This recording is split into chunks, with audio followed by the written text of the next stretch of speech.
अस्सलाम वालेकुम। Loose talk के साथ अनवर मकसूद आपकी खिदमत में। पिछले हफ्ते कराची में ओल्ड सिटीजन्स के लिए एक तकरीब मुनक्कद की गई। उस तकरीब में मैं भी गया था। मुझे कुछ बोलना था। मैं एक कोने में बैठ गया। वहाँ चंद हजरात आपस में बातें कर रहे थे। एक साहब की गुफ्तगू मुझे भली लगी। बाद मैंने उनसे बात की। अच्छे इंसान हैं, पढ़े लिखे आदमी हैं। नज़ीर, मीर, गालिब, सौदा, इकबाल, फैज़, फराज, इन सब पे बहस करते रहे मुझसे। फिर अचानक अपने दोस्त से किसी चहलम का जिक्र करने लगे। मुझे वो जिक्र भी अच्छा लगा। तो मैंने उनसे कहा, अगर आपके पास फुर्सत है तो कहने लगे, मियाँ फुर्सत ही फुर्सत है। तो मैंने कहा, आप लूज़ टॉक में तशरीफ़ लाएँ। तो आज मैंने उनको बुलाया है, तो आइए मुलाकात करते हैं। अस्सलाम वालेकुम। वालेकुम सलाम। कैसे हैं? बहुत मज़ा आया भाई। आप देखते हैं आपका प्रोग्राम, बहुत बहुत अच्छा लगता है आपका प्रोग्राम। Beautiful, very good. बात हो रही थी चहलुम की। मुश्ताक हुसैन जो थे, वो मुश्ताक हुसैन का जो चहलुम था, उनका 40वां था, तो सारे लोग जमा थे। अब मुश्ताक हुसैन को इतने अच्छे आदमी भी नहीं थे कि लोग उनको याद रखते कि आज उनको मर के 40 दिन गुजर गए हैं। यकीन जानो, वहां पर लोग चने पड़ के जो है ना, डिनर का इंतजार कर रहे थे। 20 सेर चने इतनी जल्दी पड़ते हुए मैंने किसी जगह पे किसी को नहीं देखे। 20 सेर चने बहुत तेजी से पड़ दिए गए। मेरे बराबर में जो एक साहब बैठे हुए थे, मैंने उनसे पूछा कि भाई क्या पढ़ रहे हो? कहने लगा, मैं तो 1 2 3 पढ़ रहा हूँ। मैं कहा 1 2 3 पढ़ रहा हूँ, बल्कि यूँ समझ दो कि चने घुमा रहा हूँ, मैं चने घुमा रहा हूँ। इधर वाले से मैंने पूछा कि भाई आप क्या पढ़ रहे हैं? तो कहने लगा, मैं तो ये पढ़ रहा हूँ कि भाई कौन देवेगा मेरे 30,000, कौन देवेगा मेरे 30,000। अब हुआ एक 100 आदमी थे तकरीबन। अब 100 आदमियों में से 85 के मुश्ताक हुसैन ने पैसे देने थे, उधार देने थे। अब जब इतना सब कुछ मैं सुना, तो मैंने उनके दामाद को बुलाया। मैंने कहा, भाई भाई ये लोग क्या पढ़ रहे हैं? तो कहने लगे कि आप इसको छोड़िए, ये बताइए कि आपके कितने पैसे देने हैं। मैंने उनसे कहा, मैंने कहा भाई जब वो जिंदगी में उनको याद नहीं रहा, तो मरहूम होने के बाद क्या उनको याद रहेगा? लेकिन मैंने उनसे एक बात ये कही, मैंने कहा कि भाई देखो, अल्लाह ताला ने अगर उनको जन्नत नसीब की, which is not possible, I doubt, तो मैंने कहा कि जन्नत में वो गए तो मैं जन्नत में गुद्दी पकड़ के उनसे पैसे ले लूँगा। और मैंने कहा, मैं गुद्दी उस वक्त तक नहीं छोड़ूंगा जब तक कि जो है वो मैं पैसे वापस न कर दें। बहुत से लोग ऐसे होते हैं जिनको शौक़ होता है कुछ मांगने का, अपनी आदत सी बना लेते हैं। पता नहीं किस किस्म की मजबूरी थी उनको। आप जानते हैं मुश्ताक हुसैन को? जी नहीं, मैं नहीं जानता। अच्छा, मगर मैंने आपको आज मुश्ताक हुसैन के बारे में पूछने के लिए नहीं बुलाया है। मैं तो आज देखिए मुश्ताक हुसैन पे ही बात करूंगा। बात यह है, देखिए एक दिन मुझसे बहस कर रहा था कराची की आबो हवा पे। कराची की आबो हवा पे बात करते करते मुझसे 2,500 रुपए मांग लिए। मैंने उनसे कहा, भाई कराची की आबो हवा तो 250 रुपए की भी नहीं है, 2,500 क्यों मांग रहा हो? मैं उनसे कहा, हाँ अब तो बेचारे वो मर गए। हाँ, लेकिन एक बात है कि चीन को पाकिस्तान जो है, चीन को इतने पैसे पाकिस्तान को नहीं देने हैं जितना कर्जा जो है पाकिस्तानियों का मुश्ताक हुसैन ने देना है। बहुत पैसे ले लिए थे लोगों से उन्होंने।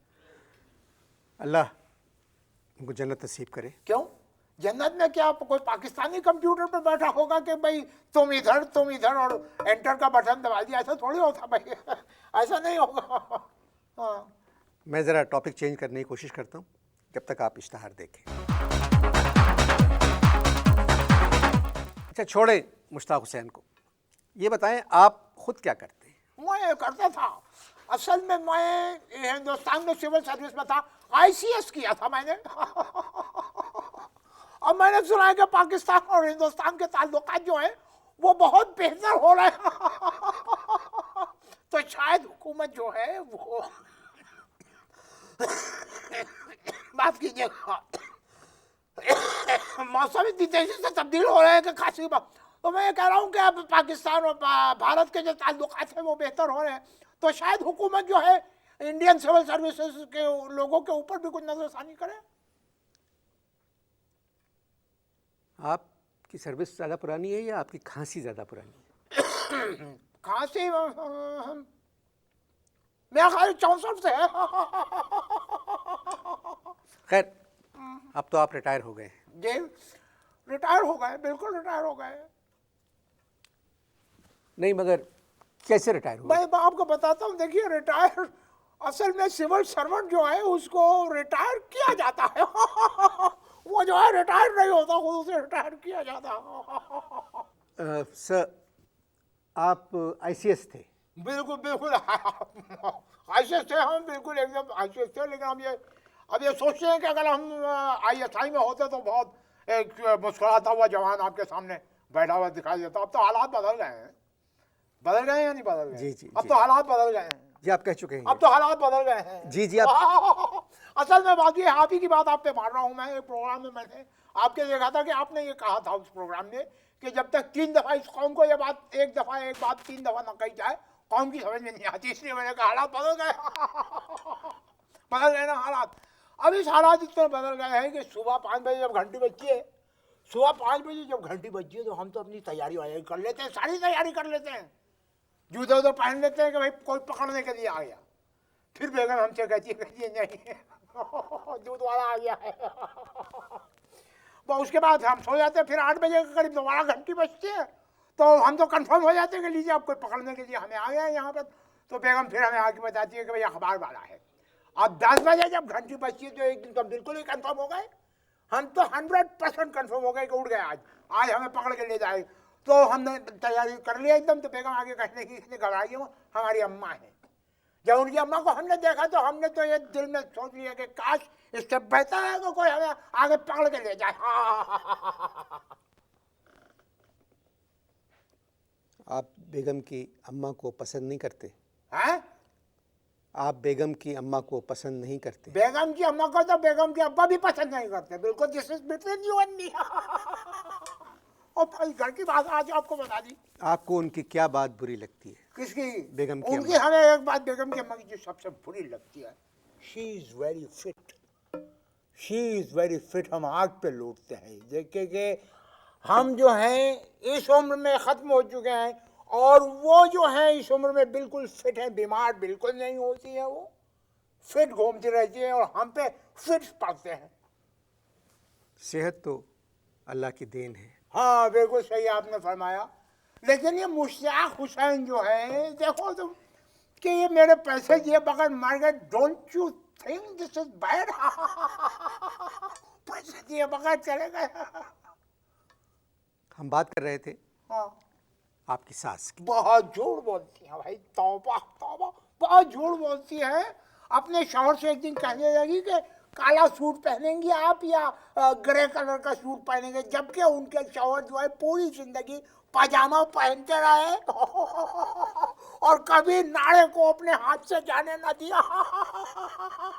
अब ये बातें कोई इस तरह टीवी में नहीं बताएगा कोई के। आप सिविल सर्वेंट थे? सिविल सर्वेंट थे 1958 तक तो हम सिविल सर्वेंट थे। उसके बाद हमें 58 में निकाल दिया गया, किक आउट कर दिया गया। क्यों? आप भाई देखो, जो ये लोग निकालते हैं इन लोगों से कभी क्यों मत पूछना कि क्यों निकालना चाहते हैं, निकाल देते हैं। अच्छा वैसे एक बात बताओ, तुम तो कौम की नफ्स जानते हो, कौम की नफ्स के ऊपर हाथ रखते हो। अब तुम मुश्ताक हुसैन के दामाद की नफ्स पे हाथ रख के ज़रा मुझे ये बताओ कि मुश्ताक हुसैन का दामाद जो है वो मेरा कर्ज अदा करेगा या नहीं? मैं ना मुश्ताक हुसैन को जानता हूँ ना उनके दामाद को जानता हूँ। अरे भाई देखो, मैं तुम्हें एक बात बताऊं, हाय हाय हाय, 3.25 लाख रुपए दिए बगैर मुश्ताक हुसैन जो है वो दुनिया से टूट गए। टूट गए नहीं, बेचारे मर गए। सुनिए, मैं भी कोई जाहिल आदमी नहीं हूं। टूटना और मरने में कोई फर्क नहीं है, एक ही बात है, सिंध में मरना, पंजाब में टूटना।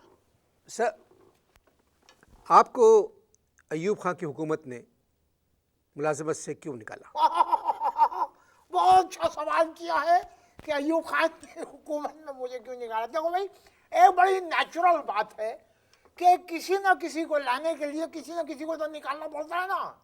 अब मिसाल के तौर पर अगर फर्ज कीजिए कि ये वाले ARY वाले चाहते हैं कि इस कंपेयर को हटा दिया जाए, दूसरा लाया जाए, तो उसके लिए आपको हटाना पड़ेगा या नहीं पड़ेगा? जी जी। है बिल्कुल इसी तरह से किसी को लाने के लिए किसी को हटाना बहुत जरूरी है। जैसे गुलाम मोहम्मद को लाने के लिए ख्वाजा नाजिमुद्दीन को हटाना पड़ा, निकालना पड़ा। निकालना पड़ा ना। बिल्कुल उसी तरह किसी को लाने के लिए मुझे निकालना पड़ा, तो उन्होंने निकाल दिया। नहीं सर, कोई ना कोई वजह तो होगी ना। कोई वजह नहीं थी भाई अनवर मकसूद साहब, कोई वजह नहीं थी। अजीब व गरीब एलिगेशन था मेरे ऊपर। कहने लगे कि जो ऑफिशियल मीटिंग्स के अंदर आप जो कुर्ता पैजामा पहन के आते हैं, उस कुर्ते के दामन के नीचे से आपका इजारबंद नजर आता है। वो तो अभी भी नजर आ रहा है। उससे ये एलिगेशन था बाखुदा। तो आप ऑफिशियल मीटिंग में पजामा कुर्ता पहन के क्यों जाते थे? अबे तो नंगे तो नहीं जाते थे भाई, कुछ पहन के जाते थे, जो हमारी तहसीब है वो पहन के जाते थे। एक दिन आदम जी मुझसे कहने लगे कि भाई आप ऑफिस के अंदर ऑफिशियल मीटिंग्स में कुर्ता पजामा क्यों पहन के आते हैं। मैंने उनसे कहा कि आदम जी एक बात बताइए कि जो ओरिजिनल आदम थे वो तो मीटिंग्स के अंदर पत्ते बांध के जाते थे, तो आप सूट पहन के क्यों आते हैं। इस बात पे जो उन्होंने बहुत हुल्लड़ मचाया, बहुत हंगामा किया उन्होंने। ओरिजिनल आदम तो मीटिंग में पत्ते पहन के जाते थे। मुझे आपकी बात बहुत अच्छी लगी। मैं पुराने ICS की बातें सुन रहा हूँ, जब तक आप नए CSP के बारे में सोचें। चलिए ये बताएं कि आप आदम जी साहब को जानते थे? जी आप छोड़िए आदम जी साहब को, आप मुझे ये फरमाइए कि मुश्ताक हुसैन के दामाद मेरी पेमेंट करेंगे या नहीं करेंगे। ये आप ठीक ठाक बातें करते हुए अचानक मुश्ताक हुसैन पे आ जाते हैं। आप ही कमाई ईमानदारी कमाई थी ना, तो ईमानदारी कमाई को लोग भूल जाते हैं, बेईमानी कमाई हमेशा याद रखी जाती है। जिस तरह सच बोल के लोग भूल जाते हैं, झूठ सारी उम्र याद रखते हैं। समझिए, आप भूल जाएं पैसों को अपने। बहुत ही फजूल बात की आपने, वैसे बहुत फजूल बात की आपने। ये आप अपनी थ्योरी जो है इसको अपने पास रखिए। इस थ्योरी को आप डार्विन बनने की ज्यादा जरूरत नहीं है आपको। And I totally disagree with Darwin. बताइए क्या थ्योरी हुई कि इंसान पहले बंदर था। My theory is totally different कि इंसान को बंदर बनने में सिर्फ 5 सेकंड लगते हैं। ठीक। आपके ज़माने में पाकिस्तान के हालात क्या थे? हमारे ज़माने में पाकिस्तान के हालात बहुत मुख्तलिफ थे। हाँ, क्या याद दिला दिया। हमारी कोई ज़मीन नहीं थी, इसलिए सिर्फ अपनी सरजमीन से मोहब्बत करते थे और सिर्फ उसी का ख्याल रहता था। खुद पर कोई कर्ज नहीं था, इसीलिए चाहते थे कि मुल्क पर भी कोई कर्ज न रहे। खुद परेशान रहते थे, इसीलिए दूसरों की परेशानियों के बारे में हर वक्त सोचा करते थे। उस जमाने में हर सरकारी अफसर का इस तरह से सोचना फर्ज था। आपने जो कुछ कहा मुझे बहुत अच्छा लगा। शुक्रिया कि आपको अच्छा लगा। आप एक ज़हीन आदमी हैं। कि हम लोगों की कोई ज़मीन नहीं थी, इस वजह से सिर्फ सरजमीन से मोहब्बत थी। बिल्कुल बिल्कुल। हम लोगों पे कोई उधार नहीं था, हाँ, इसीलिए कोशिश करते थे कि मुल्क पर भी वाह उधार वाह, ना हो। बहुत बहुत बिल्कुल सही फरमाया आपने। खुद परेशान रहते थे, इसलिए दूसरों की परेशानी। बिल्कुल बिल्कुल यही बात थी। अब तो ऐसी कोई बात नहीं रही। हाँ हाँ बिल्कुल, अब ऐसी कोई बात नहीं। देखिए